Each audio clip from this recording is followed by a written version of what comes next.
Hi hello friends, ಎಲ್ಲರಿಗೂ ನಮಸ್ಕಾರ. ರೇಖಾ ಅಡುಗೆ ಚಾನಲ್ಗೆ ಸ್ವಾಗತ. ಹೊಸದಾಗಿ ನಮ್ಮ ಚಾನಲ್ ನೋಡ್ತಾ ಇದ್ರೆ ಈಗಲೇ ಸಬ್ಸ್ಕ್ರೈಬ್ ಮಾಡ್ಕೊಳ್ಳಿ. ಇವತ್ತು ಬಂದ್ಬಿಟ್ಟು ಸ್ಪೆಷಲ್ ಆಗಿ ನಿಮಗೆ ಈಸಿಯಾಗಿ ಬಿರಿಯಾನಿ ಮಾಡೋದು ತೋರಿಸ್ಕೊಡ್ತೀನಿ.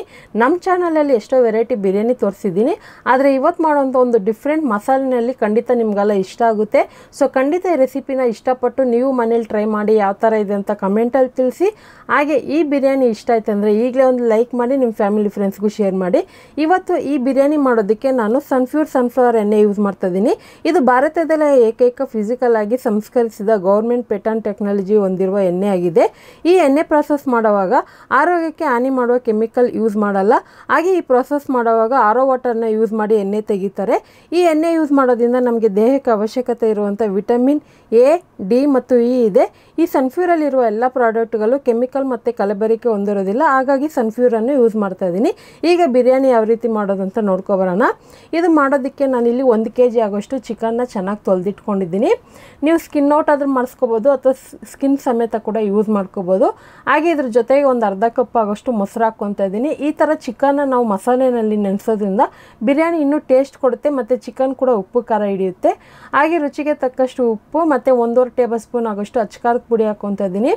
ನಿಮಗೆ ಖಾರ ರೆಗ್ಯುಲರಾಗಿ ಎಷ್ಟು ಬೇಕೋ ನೋಡಿ ಹಾಕ್ಕೊಳ್ಳಿ. ಇಲ್ಲಿ ನಾನು 1 kg ಆಗೋಷ್ಟು ತೋರಿಸ್ಕೊಡ್ತಾ ಇದ್ದೀನಿ. ಅರ್ಧ ಟೀ ಸ್ಪೂನ್ ಅರಿಶಿನ ಪುಡಿ, 1 ಟೀ ಸ್ಪೂನ್ ಆಗೋಷ್ಟು ಬಿರಿಯಾನಿ ಪೌಡರ್ ಯೂಸ್ ಮಾಡ್ತಾ ಇದ್ದೀನಿ. ಬಿರಿಯಾನಿ ಪೌಡರ್ ನೀವು ಯಾವ ಬ್ರ್ಯಾಂಡ್ದಾದರೂ ಯೂಸ್ ಮಾಡ್ಕೋಬೋದು ಅಥವಾ ಮನೇದು ಕೂಡ ಯೂಸ್ ಮಾಡ್ಕೋಬೋದು ಅಥವಾ ಗರಂ ಮಸಾಲೆ ಕೂಡ ಹಾಕ್ಕೋಬೋದು. 1 ಟೀ ಸ್ಪೂನ್ ಧನಿಯಾ ಪುಡಿ ಹಾಕ್ಕೊಂಡು ಇದನ್ನೆಲ್ಲ ಚೆನ್ನಾಗಿ ಮಿಕ್ಸ್ ಮಾಡ್ಕೊಳ್ಳೋಣ. ಮೊಸರು ಬಂದ್ಬಿಟ್ಟು ಗಟ್ಟಿಯಾಗಿರೋದ್ರಿಂದ ಅರ್ಧ ಕಪ್ ತೊಗೊಂಡಿದ್ದೀನಿ. ಸ್ವಲ್ಪ ಲಿಕ್ವಿಡ್ ಥರ ಇದ್ದರೆ 1 ಕಪ್ ಆಗೋಷ್ಟು ತೊಗೊಳ್ಳಿ. ಮತ್ತು ಇಲ್ಲಿ ನಾನು ನಿಂಬೆಹಣ್ಣು ಯೂಸ್ ಮಾಡ್ತಾಯಿಲ್ಲ, ಹಂಗಾಗಿ ಮೊಸರು ಮಾತ್ರ ಹಾಕ್ಕೊಂಡಿದ್ದೀನಿ. ಕೆಲವರು ನಿಂಬೆಹಣ್ಣು ಇಷ್ಟಪಡ್ತಾರಂದರೆ ಒಂದು ಅರ್ಧ ಹೋಳು ನಿಂಬೆಹಣ್ಣು ಕೂಡ ಹಾಕ್ಕೋಬೋದು. ಇದನ್ನೆಲ್ಲ ಚೆನ್ನಾಗಿ ಮಿಕ್ಸ್ ಮಾಡಿದ್ಮೇಲೆ ಒಂದು ಅರ್ಧ ಗಂಟೆ ಹಾಗೆ ಬಿಟ್ಬಿಡ್ತೀನಿ. ಒಂದು ಅರ್ಧ ಗಂಟೆ ನೆಂದರೆ ಚೆನ್ನಾಗಿರುತ್ತೆ. ಇದು ನೆನೆಯೋಷ್ಟರಲ್ಲಿ ಹಾಗೆ ಮಸಾಲೆ ಕೂಡ ರೆಡಿ ಮಾಡ್ಕೋಬೇಕಾಗುತ್ತೆ. ಇಲ್ಲಿ ನಾನು ಒಂದು 3 ಇಂಚು ಶುಂಠಿನೂ ಒಂದು 2 ಗೆಡ್ಡೆ ಬೆಳ್ಳುಳ್ಳಿನ ಬಿಡಿಸಿಟ್ಕೊಂಡಿದ್ದೀನಿ. ಸೊ ಶುಂಠಿ ಬೆಳ್ಳುಳ್ಳಿ ಪೇಸ್ಟ್ ಬಿರಿಯಾನಿನಲ್ಲಿ ಎಷ್ಟು ನಾವು ಹಾಕ್ತಿರೋ ಅಷ್ಟು ಫ್ಲೇವರ್ ಕೊಡುತ್ತೆ. ಸೊ ಫ್ರೆಶ್ ಆಗಿ ಮಾಡೋವಾಗ ಫ್ರೆಶ್ ಆಗಿ ರುಬ್ಕೊಳ್ಳಿ ಎಲ್ಲ ಮಸಾಲೆನೂ. ಇಲ್ಲಿ ಒಂದು 4 ಮೀಡಿಯಮ್ ಸೈಜ್ ಈರುಳ್ಳಿ ಹಾಕ್ಕೊತಾ ಇದ್ದೀನಿ. ಒಂದು 5 ರಿಂದ 6 ಹಸಿರು ಮೆಣಸಿನ್ಕಾಯಿ. ಇಲ್ಲಿ ನೋಡಿ ನನ್ನ ಕೈ ಅಳತೆನಲ್ಲಿ 1 ಹಿಡಿ ಪುದೀನೂ 1 ಹಿಡಿ ಕೊತ್ತಂಬರಿ ಸೊಪ್ಪು ಹಾಕ್ಕೊತಾ ಇದ್ದೀನಿ. ಸುಮಾರು ಒಂದು ಅರ್ಧ ಕಪ್ ಆಗೋಷ್ಟು ಬರುತ್ತೆ. ಹಾಗೆ ಒಂದು ಸ್ವಲ್ಪ ಉಪ್ಪು ಹಾಕ್ಕೊತಾ ಇದ್ದೀನಿ. ಉಪ್ಪು ಹಾಕೋದ್ರಿಂದ ಈ ಗ್ರೀನಿಶ್ ಅನ್ನೋದು ಕಲರ್ ಚೇಂಜ್ ಆಗೋಲ್ಲ. ಇದನ್ನು ಟಿಪ್ಸಾಗಿ ಯೂಸ್ ಮಾಡ್ಕೋಬೋದು. ಗ್ರೀನ್ ಕಲರ್ ಮಸಾಲೆನಲ್ಲಿ ಬಿರಿಯಾನಿ ಮಾಡ್ತೀರಂದರೆ ರುಬ್ಬವಾಗ ಉಪ್ಪು ಹಾಕ್ಕೊಳ್ಳಿ. ನಾನು ರುಬ್ಬೋದಕ್ಕೆ ಉಪ್ಪು ಹಾಕೋದ್ರಿಂದ ಸ್ವಲ್ಪ ಚೆನ್ನಾಗಿ ಪೇಸ್ಟ್ ಮಾಡ್ಕೋಬೇಕು. ರುಬ್ಬೋದಕ್ಕೂ ಸ್ವಲ್ಪ ನೀರು ಹಾಕ್ಕೊಳ್ಳಿ. ಈಗ ಮಸಾಲೆ ರುಬ್ಬಿದ್ದಾಯಿತು. ಇವಾಗ ನೋಡಿ ನಾನು ಸ್ಟವ್ ಮೇಲೆ ಒಂದು ಪಾತ್ರೆ ಇಟ್ಕೊಂಡು ಇದಕ್ಕೆ ಎಣ್ಣೆ ಹಾಕ್ಕೊತಾ ಇದ್ದೀನಿ. ಸೊ ಎಣ್ಣೆ ಬಂದ್ಬಿಟ್ಟು 1 kg ಅಕ್ಕಿಗೆ ಒಂದು 100 ಗ್ರಾಮ್ ಆಗೋಷ್ಟು ಎಣ್ಣೆ ಬೇಕಾಗುತ್ತೆ. ಅಳತೆ ಕೂಡ ನಿಮ್ಗೆ ಹೇಳ್ತಾ ಇದ್ದೀನಿ. ಚಕ್ಕೆ, ಲವಂಗ, ಯಾಲಕ್ಕಿ ಮತ್ತು ಮರಾಠಿ ಮೊಗ್ಗು, ಪಲಾವ್ ಎಲೆ, ಕಲ್ಲುವ ಇಷ್ಟ ಆಗ್ತಾಯಿದೆ. ಇನ್ನು ಎಕ್ಸ್ಟ್ರಾ ನಿಮ್ಮ ನಾರ್ಮಲಾಗಿ ಬಿರಿಯಾನಿಗೆ ನೀವು ಏನು ಥರ ಹಾಕ್ತೀರೋ ಆ ಥರ ಕೂಡ ಹಾಕೋಬೋದು. ಸೊ ಬೇಸಿಕ್ಕಾಗಿ ಇಷ್ಟ ಹಾಕಿದ್ರೆ ಸಾಕು. ಇದ್ರ ಜೊತೆಗೆ ಒಂದು 2 ಟೇಬಲ್ ಸ್ಪೂನ್ ಕಸೂರಿ ಮೆಂತ್ಯ ಹಾಕ್ಕೊತಾ ಇದ್ದೀನಿ. ಬೈ ಚಾನ್ಸ್ ನಿಮ್ಮ ಹತ್ರ ಹಸಿ ಮೆಂತ್ಯ ಸೊಪ್ಪಿದ್ರೆ ಅದನ್ನು ಕೂಡ ಚಿಕ್ಕದಾಗಿ ಕಟ್ ಮಾಡಿ ಹಾಕೋಬೋದು. ಕಸೂರಿ ಮೆಂತ್ಯ ಹಾಕಿದ್ರೆ ಒಂದು ಬಿರಿಯಾನಿ ಫ್ಲೇವರ್ ಜಾಸ್ತಿ ಕೊಡುತ್ತೆ, ತುಂಬಾ ಚೆನ್ನಾಗಿರುತ್ತೆ. ಸೊ ಈ ಚಕ್ಕೆ ಲವಂಗೆಲ್ಲ ಫ್ರೈ ಮಾಡಿದ ಮೇಲೆ ಇವಾಗ ರುಬ್ಬಿರೋವಂಥ ಪೇಸ್ಟ್ ಹಾಕ್ಕೊತಾ ಇದ್ದೀನಿ. ನಾನು ತೋರಿಸ್ತಾ ಇರೋದು 1 kg ಅಳತೆಗೆ ನಿಮಗೆ ಇಷ್ಟು ಪ್ರಾಸೆಸ್ ತೋರಿಸ್ತಾ ಇದ್ದೀನಿ. ನೀವು ಟ್ರೈ ಮಾಡೋದು ಅರ್ಧ kgಗೆ ಟ್ರೈ ಮಾಡೋದಾದರೆ ನಾನು ತೋರಿಸೋಂಥ ಇಂಗ್ರೀಡಿಯೆಂಟ್ಸನ್ನೇ ಕಡಿಮೆ ಮಾಡ್ಕೋಬೋದು. ಅಥವಾ ನೀವೇನಾದರೂ 1.5 kgಗೆ ಮಾಡ್ತೀರಂದರೆ ಸೇಮ್ ಇದರಲ್ಲೇ ಮಾಡ್ಕೋಬೋದು. ಒಂಚೂರು ಎಕ್ಸ್ಟ್ರಾ ಮಸಾಲೆಗಳನ್ನ ಆ್ಯಡ್ ಮಾಡ್ಕೊಳ್ಳಿ. ಈಗ ಈ ಮಸಾಲೆ ಪೂರ್ತಿ ಒಂದು 5 ನಿಮಿಷ ಮೀಡಿಯಮ್ ಫ್ಲೇಮಲ್ಲಿ ಫ್ರೈ ಮಾಡ್ಕೋಬೇಕು. ಪೂರ್ತಿ ಹಸಿ ಸ್ಮೆಲ್ ಹೋಗಿ ಕಲರ್ ಚೇಂಜ್ ಆಗಿ ಎಣ್ಣೆ ಬಿಡಬೇಕು. ಈ ಬಿರಿಯಾನಿ ಥರ ನಾವು ಮಾಡಿದಾಗ ಮಸಾಲೆನ ಎಷ್ಟು ಫ್ರೈ ಮಾಡ್ತೀರೋ ಅಷ್ಟು ಟೇಸ್ಟ್ ಕೊಡುತ್ತೆ ಮತ್ತು ರುಚಿ ಕೂಡ ಅಷ್ಟೇ ಸಖತ್ತಾಗಿ ಬರುತ್ತೆ. ಅದಕ್ಕೋಸ್ಕರನೇ ಮಸಾಲೆನ ಚೆನ್ನಾಗಿ ಫ್ರೈ ಮಾಡಬೇಕು. ಒಂದು 5 ನಿಮಿಷ ಫ್ರೈ ಮಾಡಿದ ಮೇಲೆ ಇವಾಗ ನಾವು ಆಲ್ರೆಡಿ ಚಿಕನ್ನ ಮಸಾಲೆನಲ್ಲಿ ಮಿಕ್ಸ್ ಮಾಡಿಟ್ಟಿದ್ರಲ್ವ ಅದನ್ನು ಹಾಕ್ಕೊತಾ ಇದ್ದೀನಿ. ಇದನ್ನೆಲ್ಲ ಹಾಕ್ಕೊಂಡ್ರೆ ಒಂದು ಡಿಫ್ರೆಂಟ್ ಕಲರ್ ಬರುತ್ತೆ. ಸೊ ನೀವು ಕೇಳ್ಬೋದು ರೆಡ್ ಬಿರಿಯಾನಿನೇ ಮಾಡ್ಬೋದು ಅಂತಲ್ಲ. ಸೊ ರೆಡ್ ಬಿರಿಯಾನಿ ಮಾಡೋದಾದರೆ ಸಿಂಪಲ್ ಬೇಸಿಕ್ ಮಸಾಲೆನಲ್ಲಿ ಮಾಡ್ಕೋಬೋದು. ಈ ಥರ ರುಬ್ಬಿ ಮಾಡಿದ್ರೂ ತುಂಬಾ ಚೆನ್ನಾಗಿರುತ್ತೆ. ಅದಕ್ಕೆ ನಿಮ್ಗೆ ಇದೊಂದು ಆರೆಂಜ್ ಕಲರಲ್ಲಿ ಬರುತ್ತೆ ಬಿರಿಯಾನಿ. ಯಾವಾಗೂ ಒಂದೇ ಥರ ಮಾಡಿ ಬೋರ್ ಅನಿಸಿದೆ ಈ ಥರ ಟ್ರೈ ಮಾಡಿ ನೋಡಿ. ಹಾಗೆ ನಾನಿಲ್ಲಿ ಟೊಮೊಟೊ ಒಂದು 3 ಹಾಕ್ಕೊತಾ ಇದ್ದೀನಿ. ಕೆಲವರು ತುಂಬ ಟೊಮೊಟೊನ ಪೇಸ್ಟ್ ಮಾಡಿ ಹಾಕ್ತಾರೆ. ಪೇಸ್ಟ್ ಮಾಡೋದಕ್ಕಿಂತ ಹಾಗೆ ಸ್ಲೈಸಾಗಿ ಕಟ್ ಮಾಡಿ ಹಾಕಿದ್ರೆ ಇನ್ನೂ ಸೂಪರಾಗಿರುತ್ತೆ. ಸೊ ಟೊಮೊಟೊ ಒಂದು 3 ಹಾಕಿದ್ದೀನಿ. ಇವಾಗ ಇದನ್ನೆಲ್ಲ ಮಿಕ್ಸ್ ಮಾಡ್ಕೊಳ್ಳೋಣ. ಮೀಡಿಯಮ್ ಫ್ಲೇಮಲ್ಲಿ ಇಟ್ಕೊಂಡು ಇದನ್ನು ಒಂದು 10 ನಿಮಿಷವರೆಗೂ ಇದನ್ನು ಫ್ರೈ ಮಾಡ್ಕೋಬೇಕಾಗುತ್ತೆ. ಚಿಕನಲ್ಲಿರೋಂಥ ನೀರಿನಂಶ ಎಲ್ಲ ಬಿಟ್ಕೊಂಡು ಟೊಮೊಟೊದಲ್ಲಿ ಮಸಾಲೆನಲ್ಲಿರೋಂಥ ನೀರಿನಂಶ ಬಿಟ್ಕೊಂಡು ಚೆನ್ನಾಗಿ ಚಿಕನ್ ಇದರಲ್ಲಿ ಒಂದು 50% ಬೆಂದ್ಕೊಳ್ಳುತ್ತೆ.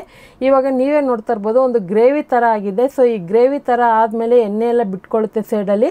ಚಿಕನ್ ಕೂಡ ಅಷ್ಟೇ ತುಂಬ ಜಾಸ್ತಿ ಬೇಯಿಸಿದ್ರೆ ರಬ್ಬರ್ ಥರ ಆಗಿಬಿಡುತ್ತೆ, ತಿನ್ನೋದಕ್ಕೆ ಚೆನ್ನಾಗಿರಲ್ಲ. ಸಾಫ್ಟಾಗಿರ್ಬೇಕಂದ್ರೆ ಒಂದು 10 ನಿಮಿಷ ಬೇಯಿಸಿ. ನಾನು ಈ ಲೋಟ ತೋರಿಸ್ತಾ ಇದ್ದೀನಲ್ಲ, ಇದು ಬಂದ್ಬಿಟ್ಟು 1 kg ಆಗೋಷ್ಟು ಅಕ್ಕಿ ಬರುತ್ತೆ. ಅಂದರೆ 2 ಲೋಟ ಹಾಕಿದ್ರೆ 1 kg ಬರುತ್ತೆ. ಸೊ ನಿಮ್ಮ ಮನೇಲಿ ರೆಗ್ಯುಲರಾಗಿ ಯಾವುದಾದ್ರೂ ಒಂದು ಪಾತ್ರೆ ಅಳತೆಯಾಗಿ ತೊಗೊಳ್ಳಿ. ಇಲ್ಲಿ ನಾನು 2 ಲೋಟ ಅಕ್ಕಿ ತೊಗೊಂಡಿರೋದ್ರಿಂದ 4 ಲೋಟ ಆಗೋಷ್ಟು ನೀರು ಹಾಕ್ಕೊತಾ ಇದ್ದೀನಿ. ಮತ್ತು ಇದನ್ನು ನಾವು 5 ನಿಮಿಷ ಹೈ ಫ್ಲೇಮಲ್ಲಿ ಇಟ್ಟು ಕುದಿಸ್ಕೋಬೇಕು. ಉಪ್ಪು ಖಾರ ಎಲ್ಲ ಮಧ್ಯದಲ್ಲಿ ಚೆಕ್ ಮಾಡ್ಕೊಳ್ಳಿ. ಸೊ ನೋಡಿ, ನಾನು ಮತ್ತೆ ಒಂದು ಸ್ವಲ್ಪ ಉಪ್ಪು ಹಾಕ್ಕೊತಾ ಇದ್ದೀನಿ. ನೀರು ಬಂದ್ಬಿಟ್ಟು ಮಸಾಲೆನೇ ಒಂದು ಅರ್ಧ ಪಾತ್ರೆ ಇದೆ. ಸೊ ನೀರು ಕೂಡ ಜಾಸ್ತಿ ಹಾಕೋಕ್ಕೆ ಹೋಗಬೇಡಿ. 2 ಲೋಟ ಅಕ್ಕಿಗೆ 4 ಲೋಟ ನೀರು ಹಾಕ್ಕೊಳ್ಳಿ. ಸೊ ಇದೇ ಪ್ರೊಸೆಸ್ ನೀವು ಕುಕ್ಕರಲ್ಲೂ ಮಾಡ್ಕೋಬೋದು. ಅದೇ ಬಾಸುಮತಿ ಅಕ್ಕಿ ಯೂಸ್ ಮಾಡೋದಾದರೆ 1 ಲೋಟ ನೀರನ್ನ ಲೆಸ್ ಮಾಡ್ಕೊಳ್ಳಿ, ಕಡಿಮೆ ಮಾಡ್ಕೊಳ್ಳಿ. ಅದೇ ಟೈಮ್ಗೆ ಬಿರಿಯಾನಿ ಒಗ್ಗರಣೆ ಸ್ಟಾರ್ಟ್ ಮಾಡೋಕ್ಕೆ ಮುಂಚೆನೇ ಅಕ್ಕಿ ತೊಳೆದು ನೆನೆ ಹಾಕಬೇಕು. ನಾನು ಯಾವಾಗೂ ಹೇಳ್ತಾ ಇರ್ತೀನಿ. ನಾನು ಬಂದ್ಬಿಟ್ಟು ಕೋಲಮ್ ರೈಸ್ ಅಥವಾ ಬುಲೆಟ್ ರೈಸ್ ಅಂತಾರಲ್ಲ, ಆ ಥರ 2 ಥರ ರೈಸ್ ಯೂಸ್ ಮಾಡ್ತಾ ಇರ್ತೀನಿ. ಈ ಥರ ಬ್ರೇಕ್ಫಾಸ್ಟಿಗಾಗಿರಲಿ, ವೆರೈಟಿ ರೈಸಿಗಾಗಿರಲಿ. ಸೊ ನಿಮ್ಗೆ ಹೇಳ್ತಾ ಇದ್ದೀನಿ, ಅದೇ ಹಾಕ್ಬೇಕಂತಲ್ಲ. ನೀವು ನಾರ್ಮಲಾಗಿ ಮನೇಲಿ ಯಾವ್ದು ಯೂಸ್ ಮಾಡ್ತೀರೋ ಅದರಲ್ಲೇ ಮಾಡ್ಕೋಬೋದು. ಈಗ ಅಕ್ಕಿನ ನೆನೆಸ್ಬಿಟ್ಟು ಮಾಡೋದ್ರಿಂದ ನಮ್ಗೆ ಅನ್ನ ಉದ್ರಾಗೂ ಇರುತ್ತೆ, ಸಾಫ್ಟಾಗಿರುತ್ತೆ. ಸೊ ಕುಕ್ಕರಲ್ಲಿ ಮಾಡಿರೋದಕ್ಕೂ ಪಾತ್ರೆನಲ್ಲಿ ಮಾಡೋದಕ್ಕೂ ಡಿಫ್ರೆಂಟ್ ಆಗಿರುತ್ತೆ. ನಾನು ತುಂಬ ಪಾತ್ರೆನಲ್ಲೇ ಮಾಡೋದು ಎಲ್ಲ ರೆಸಿಪಿನೂ, ಕುಕ್ಕರಲ್ಲಿ ಕಡಿಮೆ ತೋರಿಸ್ತೀನಿ. ಸೊ ನೀವು ಬೇಕಂದರೆ ನೋಡಿ ಒಂದ್ಸರಿ ಚೆಕ್ ಮಾಡಿ. ಸೊ ಈ ಥರ ಜಾಸ್ತಿ ಮಾಡಿದಾಗ ಪಾತ್ರೆನಲ್ಲಿ ಮಾಡಿ ತುಂಬಾ ಚೆನ್ನಾಗಿ ಬರುತ್ತೆ. ಅದು ಸ್ವಲ್ಪ ಟೈಮ್ ತಗೊಳುತ್ತೆ ಅಷ್ಟೇ, ಇನ್ನೇನಿಲ್ಲ. ಅದೇ ಒರಿಜಿನಲ್ ಟೇಸ್ಟ್ ನಿಮ್ಗೆ ಬೇಕಂದರೆ ಈ ಥರ ಮಾಡಿ.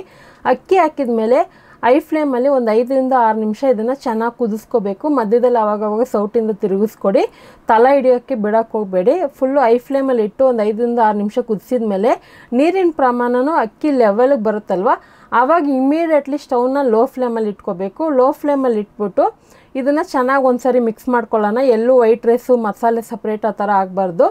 ಸೊ ಲೋ ಫ್ಲೇಮಲ್ಲಿ ಇಟ್ಟು ಇದನ್ನು ಮುಚ್ಚಿ ಸೈಡಲ್ಲೆಲ್ಲ ಗಾಳಿ ಹೋಗ್ದಾರಂಗೆ ಅದ್ರ ಮೇಲೆ ಏನಾದರೂ ಒಂದು ವೆಯ್ಟ್ ಇಡಬೇಕು.